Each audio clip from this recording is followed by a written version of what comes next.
আত্মার রোগ নিয়ে ভাবে। আমি দুটাই বলবো, যে দুটার কারণেই আত্মার ভিতরে সবচেয়ে বেশি সমস্ত রোগের উৎস হলো আত্মার দুই রূপ থেকে। কয় রোগ থেকে? কয় রোগ থেকে? দুই রোগ থেকে সমস্ত রোগের উৎস।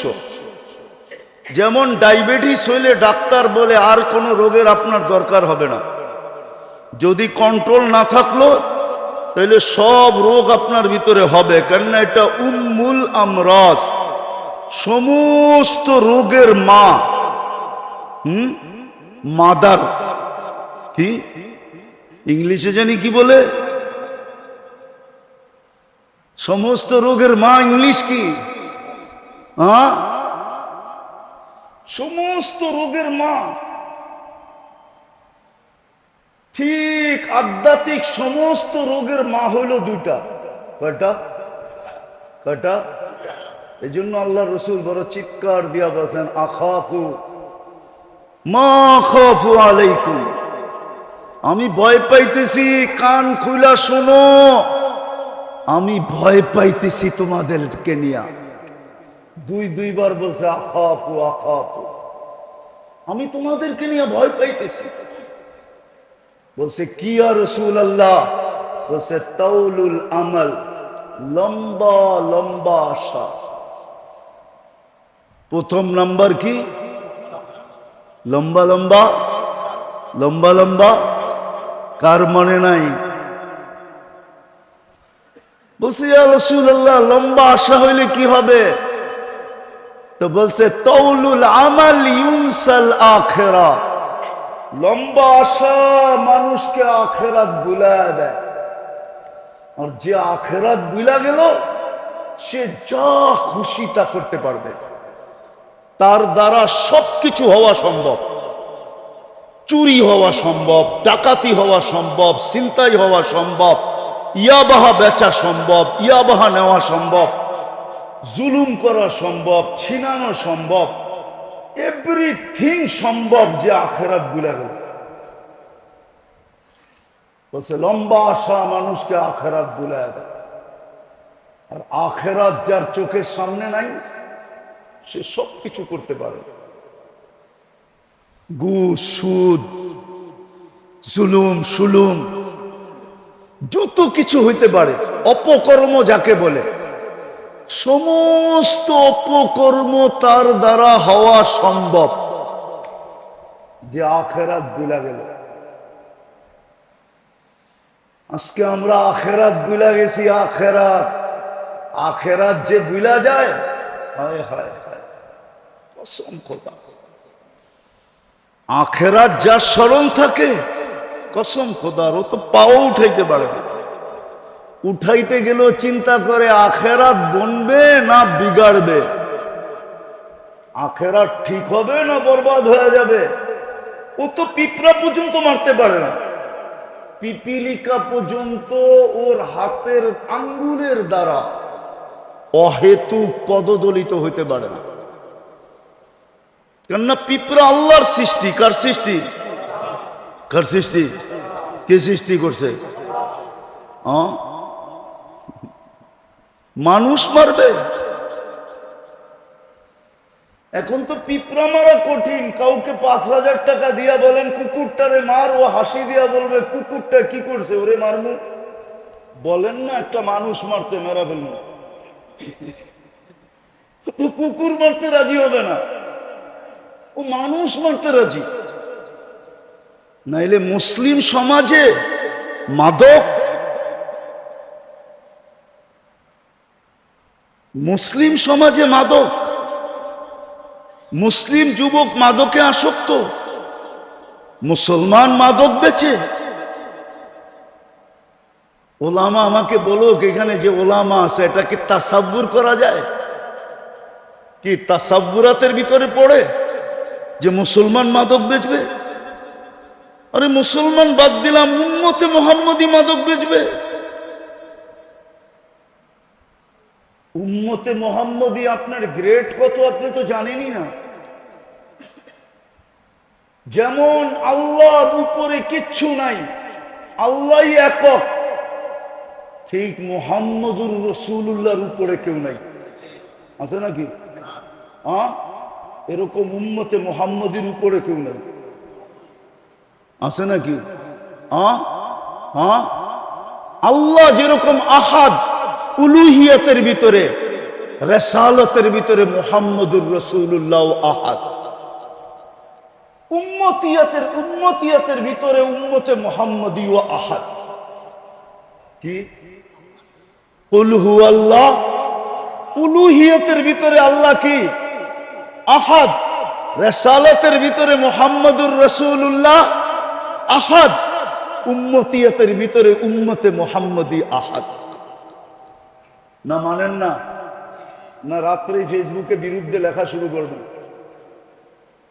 আহাদ, ওই উম্মত মাদক বেচে। কি মাদক কি বাংলাদেশে মুসলমান বেচে না? ওই উম্মত মাদক বেচে। ওই উম্মত বাড়ি জমিন ছিনায়। হায় হায় হায়।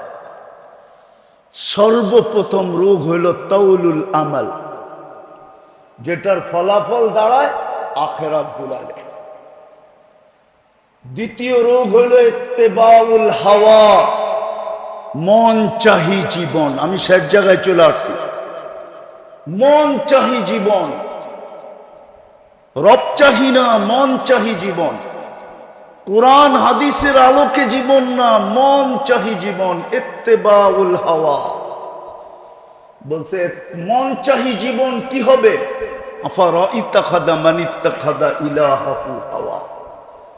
মন চাহি জীবনে কি ক্ষতি হবে? আওয়াজ কমান। মন চাহি জীবনে কি ক্ষতি হবে? আল্লাহর রাসূল বলছে মন চাহি জীবন, হকের মাঝে তোমার মাঝে পর্দা পড়া যাবে, তুমি হক চিনবে না। বিদ্যা থাকবে কিন্তু তোমার ভিতর থেকে ওই পার্স বিনষ্ট হয়ে যাবে, যেই পার্স থাকলে হক চিনে। মানুক আর না মানুক চিনে, মানুক আর না মানুক, মানুক আর না মানুক চিনে। আমার মনে আছে কোনো এক সময়, ভাই ছোলো করো ছোলো, আমার মনে আছে আমি একবার বয়ান করতেছিলাম জজদের ভিতরে। বাংলাদেশে 850 জজ আছে। রমজানে ওদের একটা ইফতার পার্টি হয়। তো কোনো এক সময় আমাকে ইনভাইট করছিলেন। আমি জজদেরকে বলতেছিলাম 850, এখন একটু বেশি হবে, 900 950 মতো। ওই সময় যে মন্ত্রী ছিল ওনার নামও আমি জানি, উনি আমার পাশে বসা ছিল। তো বলতেছিল আসরের পরে ইফতার কাছাকাছি আমি বয়ান করতে গেলে হুজুরের বয়ান করা হবে না। তা আমি বয়ান করলাম না, আজকে হুজুরের বয়ানই শুনি। তা আমি বলতেছিলাম শোনেন, আমি জানি আপনারা যেখানে বসে আছেন আমার মতো দাড়ি টুপি নিতে পারবেন না,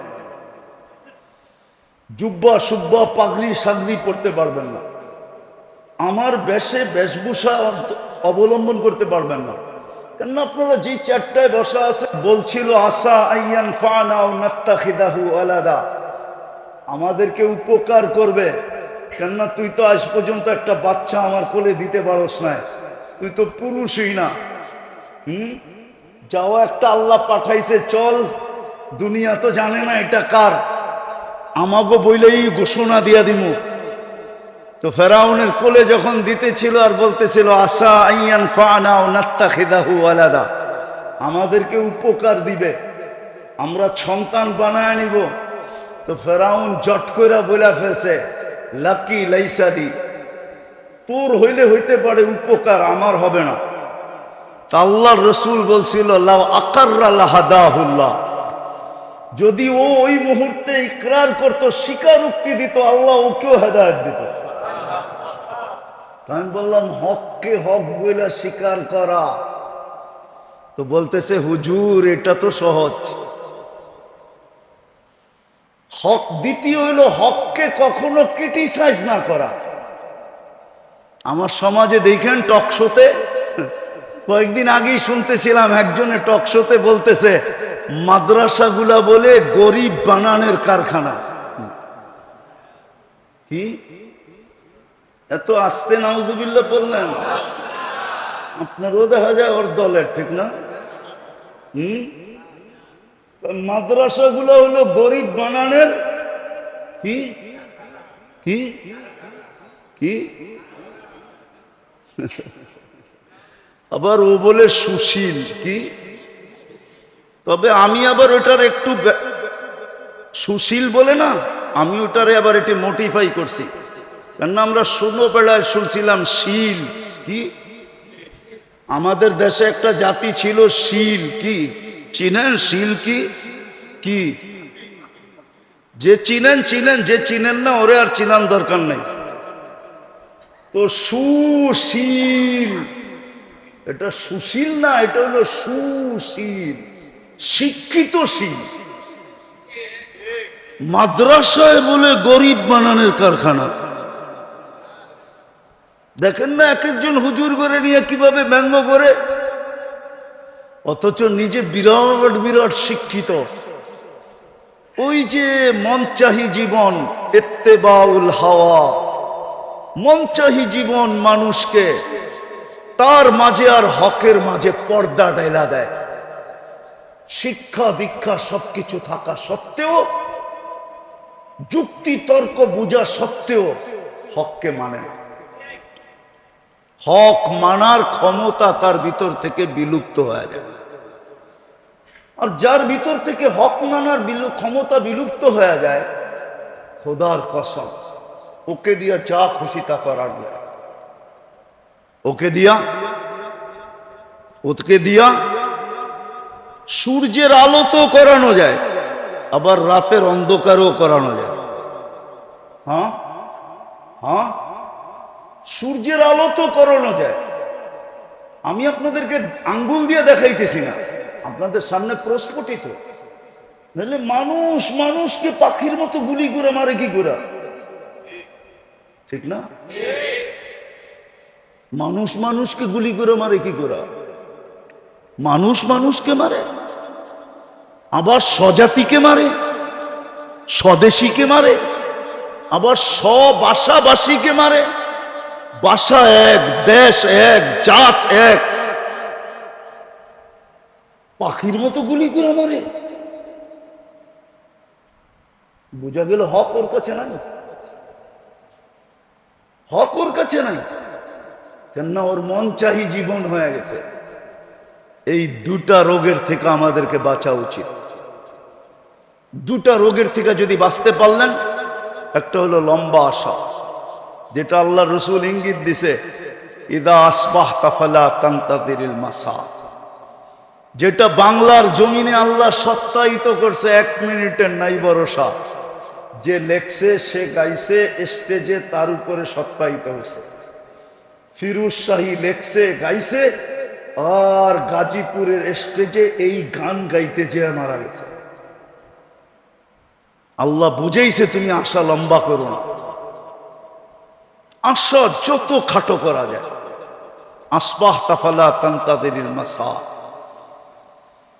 হ্যাঁ, আপনাদের এলাকার নাম কি? ওয়ার্ডের নাম কি? হাজারীবাগ, থানা হাজারীবাগ, ঠিক না? হাজারীবাগের মানুষ আজকে সূর্যটা বলতে বলতে ডুবছে, লান আউদ ফি হায়াতিকা আবাদা। হতে পারে কাল সকালে তোমরা আমাকে কেউ উঠতে দেখবে না। আল্লাহ পারে। জমিন প্রতি মুহূর্ত আল্লাহকে বলে, আলা কুল্লা ইয়াউমিন ওয়াল আরদু তাস্তাযিনু রাব্বা। জমিন প্রতি মুহূর্ত বলে, আল্লাহ অনুমতি দেন না। আন আবতালিয়া ইবনা আদম ফি বাতনি, আমি মানুষকে পেটে নিয়ে যাই। আল্লাহ জিজ্ঞাসা করে, কেন? যাহারা যাহারা মালাআ যাহরি জুলমা যুলমান ওয়া জাওরা, আমার পেটটা জুলুম অত্যাচার গুনায় ভরে গেছে, আমি আর সইতে পারতেছি, অনুমতি দেন না। প্রতিদিন জমিন বলে, প্রতি মুহূর্ত বলে। এটার নাম ওই ভূমিকম্প। ভূমিকম্প এটার নামে, কম্পা ভূমি বলে ইন্দোনেশিয়ার ভাষায়। বাংলার ভাষায় বলে ভূমিকম্প। ভূমিটা কাঁপতে দেরি, আমরা পেটে যাইতে হয়তো দেরি করব না। কি ধরেন আল্লাহ কি চায়, রসুল কি চায়, কোন মুহূর্ত আপনার কাছে কি চায়? বলবেন এটা শিখবো কোথায়? ওটার জন্য বাংলাদেশের মতো সহজ পরিবেশ দুনিয়ার কোনো দেশে নাই। আমার বয়ানে আছে, শুনতে পারবেন। এক মাসলার জন্য আমার কাছে 700 কিলোমিটার দূর থেকে আসছে। 2008 আমার সফর চলতেছিল এন্টার ইউরোপ। আমি জার্মানির ফ্রাঙ্কফুর্টে বসা ছিলাম। 700 কিলোমিটার দূর থেকে একজন নবমুসলিম আসছে একটা মাসলা জিজ্ঞাসা করতে। আমি শোনার পরে বলছিলাম, তোর পাও দুইটা দে, আমি একটা চুমা দিয়া নেই। কেননা হাদিসের আলোকে তোর পাও চুমা পাওয়ার যোগ্য। তুই যত জায়গা দিয়ে আসছ, সমস্ত জায়গার তরু লতা গাছপালা মাটির কণা পর্যন্ত তোর জন্য ইস্তেগফারের মাগফিরাতের দোয়া করতে পারে। তুই দে আগে পাও দুইটা চুমা দে। মাসলাটা ছিল আমি নবমুসলিম, আমার মা বাবা মুসলমান না। ইসলাম, আল্লাহ, রসুল, কোরআন, হাদিস আমার অমুসলিম মা বাবার সাথে কেমন ব্যবহার শিখায়, আমি কেমন ব্যবহার করব। কিন্তু আমি বাংলাদেশে বুড়া হয়ে গেলাম, আজ পর্যন্ত কোন যুবক আমাকে এসে জিজ্ঞেস করে না যে আমার মা বাবার সাথে আমি কেমন ব্যবহার করব। আপনারা কোনোদিন জিজ্ঞেস করছেন? একজন হাত উঠে বলেন যে আমি কোন হুজুরকে যে জিজ্ঞেস করছি আমার মা বাবার সাথে আমি কেমন ব্যবহার করব? বলেন। 700 কিলোমিটার দূর থেকে আসছে নবমুসলিম। ওই কাহিনী আমার দিলে গাইথা গেছে, এই জন্য আমি মাঝে মাঝে শুনাই। আমাদের দেশে এটা জানা অনেক সহজ। আল্লাহ কদমে কদমে হক্কানি আলেম দিয়া দিছেন। আলেম কামরাঙ্গীর চোর দেখলে আমার হাসি লাগে কেন জানেন? বর্ষাকালে আমরা সেই কিল্লার মোড়ের থেকে নৌকায় বসতাম, আর নুরিয়া মাদ্রাসার পুরান বাথরুমের পিছে যায়া নামতাম। মাঝে মাঝে সাইদ সাহেব চলে গেছে মনে হয়, ওনাদের বাড়ির পিছন দিয়া, কুমিল্লা পাড়ার পিছন দিয়ে আমরা যেতে থাকতাম নৌকা দিয়া। এক নুরিয়া মাদ্রাসা ছিল। আজকে কামরাঙ্গীর চরে 500-র উপরে মাদ্রাসা। কয়েক ডর্জন হইল দাওরায়ে হাদিস মাদ্রাসা, পুরুষ মহিলা মিলা। বাংলাদেশের মতো সুযোগ আল্লাহ দুনিয়ার কোথাও দেন না। শিখার জন্য যদি শিখতে চায়, মন চাহি বাদ দিয়া যদি রব চাহি চায়, মন চাহি বাদ দিয়া যদি মুহাম্মদুর রাসূলুল্লাহর তরিকা শিখতে চায়, তাইলে কদমে কদমে ওলামা, কদমে কদমে মাদ্রাসা, কদমে কদমে আল্লাহওয়ালা। এত আল্লাহওয়ালা এই দুনিয়ার কোন দেশে নেই। আমার সফরের জীবনের অভিজ্ঞতা আমি বলতেছি। আমি বেশিরভাগই তো রাত্রে নামি, আর প্লেনে ফার্স্ট ক্লাসে থাকলেও ঘুম হয় না। কেন হয় না জানি না, গাড়িতেও হয় না, প্লেনেও হয় না। তো আমার একটা নিজের অভিজ্ঞতা বলতেছি। সারা দুনিয়া ঘুরা যখন প্লেনটা বাংলাদেশের সীমানায় ঢোকে, দেখা যায়, স্ক্রিনে দেখা যায়, প্লেনের ভিতরে যে লাগানো থাকে ওটা দিয়ে দেখা যায় এই সীমানায় কলিকাতার থেকে সীমানায় ঢুকলো, অথবা পূর্ব দিক থেকে হলে চিটাগাং কক্সবাজার দিয়ে এই বার্মা পাড়োয়া সীমানায় ঢুকলো। আমার মনে হয় বাংলাদেশের সীমানায় ঢুকলে প্লেনই বলে দেয় যে সীমানায় ঢুকে গেছে। কসম খোদা, আমি আমার অভিজ্ঞতা বলতেছি, শতবারের ফ্লাইয়ের অভিজ্ঞতা বলতেছি, শতবার না আরো বেশি। আকাশে ডাকতেছে হালমি মুস্তাগফির ফাগফির আলা, বন্ধুর উম্মত,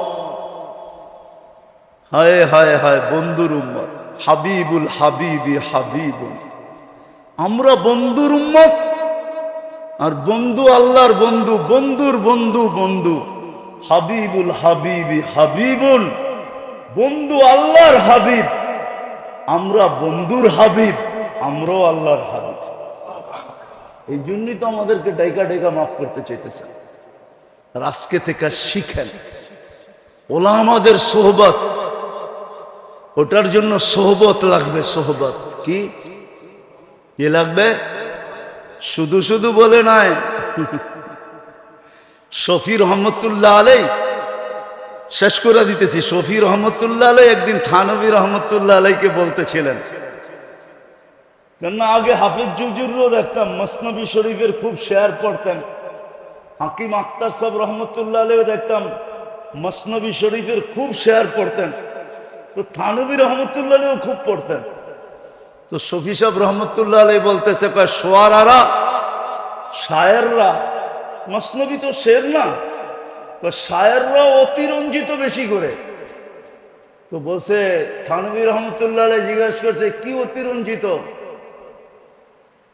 বা একদম সোহবতে বা আউলিয়া, সামান্য সময় আল্লাহওয়ালাদের হক্কানি আলেমদের সোহবত, বেহতের আস সদ সালে তাআদ বেরিয়া, রিয়াহীন 100 বৎসর ইবাদতের চেয়ে উত্তম। বলছে এটা কি অতিরঞ্জিত না? থানবী রহমতুল্লাহ আলাইহি বলে 100 না লেখছে, 1 লাখ লেখলেও তো অতিরঞ্জিত হবে না। কেননা হইতে পারে যেই মুহূর্ত আল্লাহওয়ালাদের হক্কানি আলেমদের সোহবতে ছিল, ওই সময়টা কবুলিয়াতের ছিল, আর ওই সময় সে আল্লাহর কাছে কবুল হয়ে গেছে, তাইলে তো সারা জীবনের জান্নাত ওই মুহূর্তেই বনা গেছে। তো লক্ষ কোটি বছর বললেই অসুবিধা কি? তো শফি সাহেব রহমতুল্লাহ আলাইহি বলতেছিলেন, মুফতি আজম শফি রহমতুল্লাহ আলাইহি, এবার হাটহাজারী শফি সাহেব হুজুর মনে করেন না, ওনার নাম আহমদ শফি, আর উনি হলেন মুফতি শফি। হ্যাঁ, তো উনি বললেন যে এখন আমার বুঝে আসছে, আপনার সোহবতে না আসলে আমার এটাও বুঝে আসতো না। ঠিক আল্লাহওয়ালাদের সোহবত লাগবে। বাচ্চার থেকে তো কলম উঠানো। আজকে তো আমাদের ভিতরে আত্মা নিয়ে কোনো ভাবনাই নেই, চিন্তাই নেই। আমরা বিশ্বাস করতেই রাজি না যে আত্মার আবার রোগ হয় কোত্থেকা। না, রোগ তো আত্মারই হয়। বরং দেহের রোগ তো মানুষকে শুধু দুনিয়াতে না, দেহের বহুত রোগ আছে, যেই রোগ দ্বারা মানুষকে আল্লাহ উচ্চ থেকে উচ্চ মর্যাদায় আসীন করেন, উচ্চ থেকে উচ্চ মর্যাদা দান করেন। আপনি উঠান, ডায়রিয়া হয়ে মারা গেলে শাহাদতের মৌত। কি মৌত? কি শাহাদতের মৌত? কি ছোট মৌত? হ্যাঁ, ডাকায় বাসা বোঝেন? শাহাদতের মৌত মানে সে আজরাইলকে ঠেক দিছে, মরে নাই সে। কুরআন বলে সে মরে নাই। বলবেন আজিমপুরে তো দাফন করলাম, আপনি পোশাকটা দাফন করছেন, পোশাক, তাকে না। এটা দুনিয়ার পোশাক, এটা বর্তমান দেহটা কি? কেননা জান্নাতের পোশাক এটা না। জান্নাতের পোশাক তো 120 ফিট লম্বা। কত কত? জাহান্নামীদের পোশাক এটা না। এক জাহান্নামীকে বসতে জায়গা লাগবে 470 কিলোমিটার। একটা দাঁত হবে 10 কিলোমিটার চওড়া। একটা রান হবে, ওই পাহাড় আমি 4 বার দেখছি, জাবালে বায়দা, ইয়ামানে আছে, ইয়ামানের শেষ মাথায়, সৌদির সাথে লাগোয়া। আল্লাহর রসুল বলছে জাবালে বায়দার সমান এক একটা জাহান্নামীর রান হবে। তো যে শাহাদাতের মৌত মরছে, ও তো কাপড়টা আপনাকে দিয়া গেছে, পোশাকটা, ও জান্নাতেরটা পয়ড়া চলে গেছে, ও তো মরেই নাই। আল্লাহই তো বলে মরে নাই, আমি কোত্থেকে বলবো? ও তো আজরাইলকে ফাঁকি দিছে। তো অনেক রোগ আছে যেটার দ্বারা, যেই রোগে আক্রান্ত হলে আখেরাতে দারাজাত বুলন্দ হয়। শুনামো একটু। অসুস্থ ব্যক্তি যখন আহ আহ বলে, তো হাদিসে কুদসিতে আছে আনিনুল মারিদি তাসবিহুন। অসুস্থ ব্যক্তি যখন আহ আহ বলে, তো সুবহানাল্লাহ পড়ার সওয়াব লেখা হইতে থাকে। সিয়াহাতুহু তাহলিলুন, যখন অসহ্য হয়ে চিৎকার দেয়, তো লা ইলাহা ইল্লাল্লাহ পড়ার সওয়াব লেখা হইতে থাকে। কোনটার ওয়েট কতটুকু বলার সময় নাই আমার কাছে। সুবহানাল্লাহর ওজন কতটুকু, আল্লাহ ইলাহার ওজন কতটুকু। তাকাল্লুবুহু আন যামবিন ইলা যামবিন, যখন বিছনায় পড়ে এপাশ ওপাশ করতে থাকে অসুস্থতার কারণে, কাআন্নাহু ইয়াকতুলুল আদু, সেজন্য যুদ্ধের ময়দানে শত্রুর বিরুদ্ধে মোকাবেলা করতেছে, ওই সওয়াব তার আমলনামায় লেখা হয়।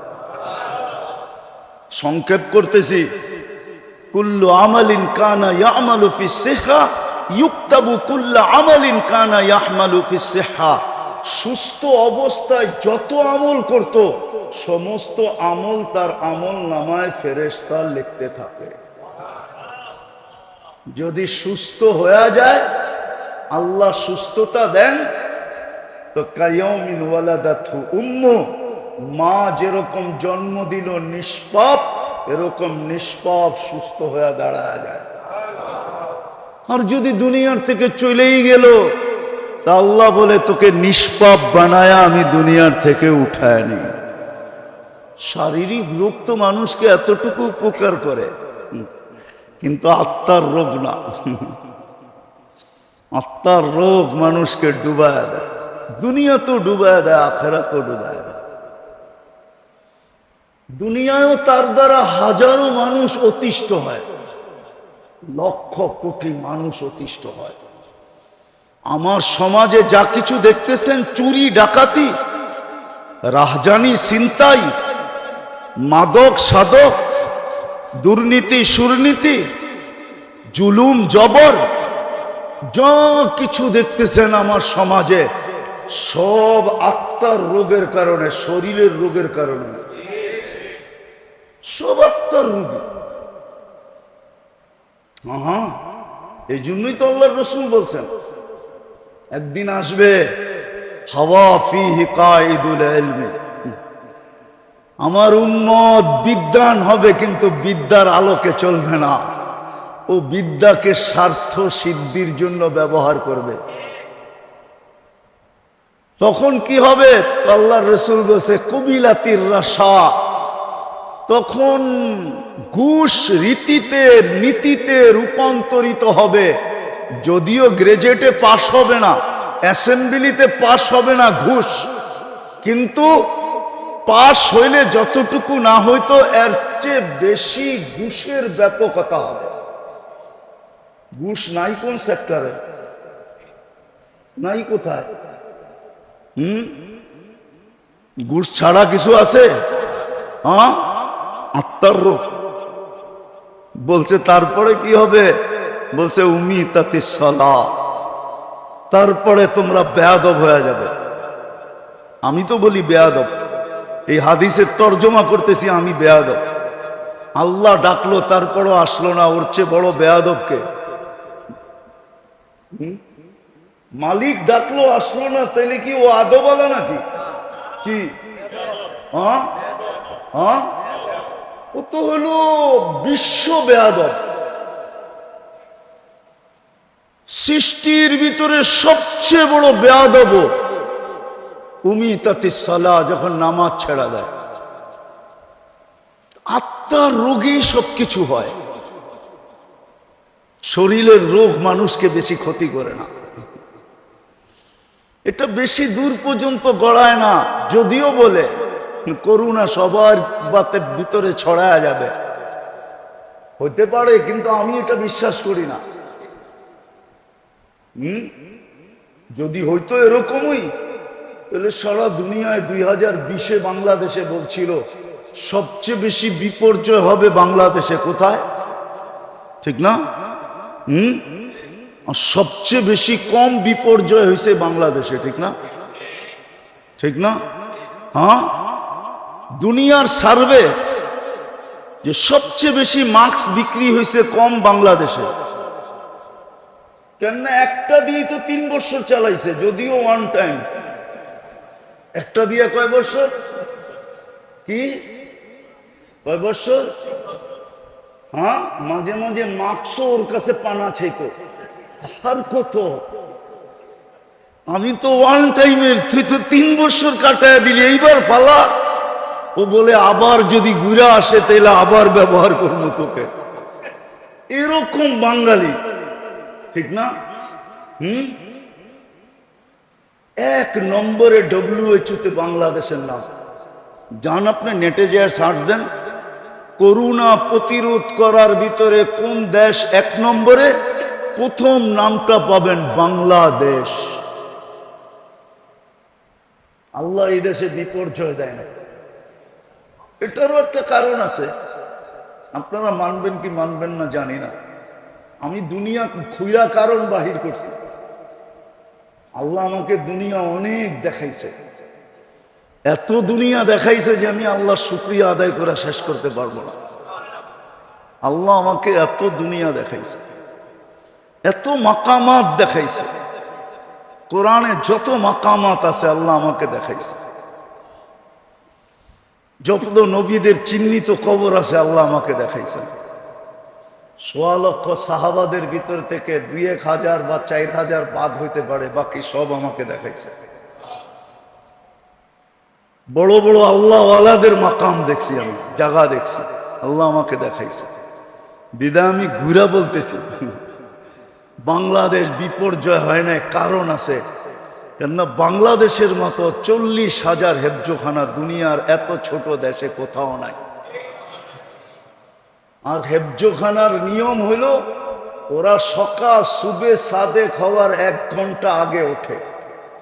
আর ওরা উঠাই সর্বপ্রথম লাশ সবুজের পরিধিটাকে আধ্যাত্মিক চাদর দিয়া ঢাইকা দেয়, আধ্যাত্মিক সুরক্ষার চাদর দিয়া এই লাল সবুজের পরিধিটাকে প্যাক করে দেয়। তারপরে ওরা আল্লাহর কালাম পড়তে বসে। যার কারণে এই দেশে কোনো বিপর্যয় হয় নাই।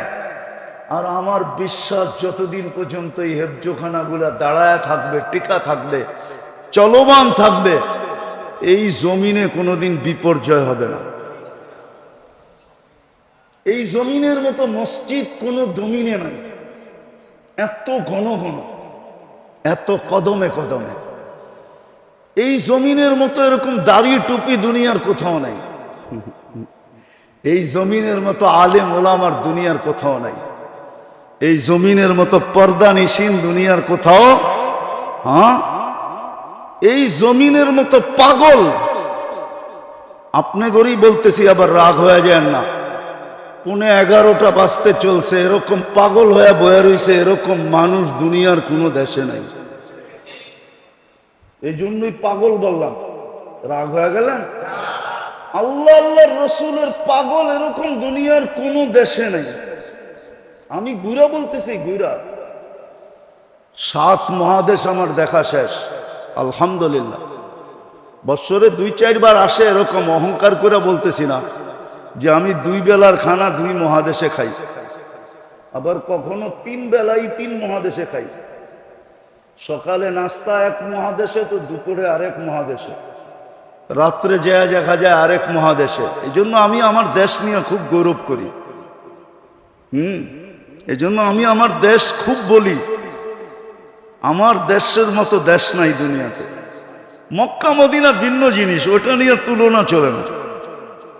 বাইতুল মুকাদ্দাস নিয়ে তুলনা চলে না, ওটাকে সাবজেক্টের ভিতরেই আনা যায় না। এছাড়া সারা দুনিয়ার চেয়ে আমার দেশের কোনো বিকল্প নাই। এই জন্য এই দেশটা বিপর্যয়ের থেকে বেঁচে আছে। যা কথা গুছায় নিয়ে আসি, আসেন, দেহ নিয়ে আর কত ভাববেন, আত্মা নিয়ে ভাবি। আজকে সূর্য বলতে বলতে ডুবছে, বিদায় আসেন। যদি নিজের শুদ্ধি চান, আশাকে ছোট করেন, মন চাহি ছাড়েন, আল্লাহ চাহি ধরেন, রসুল চাহি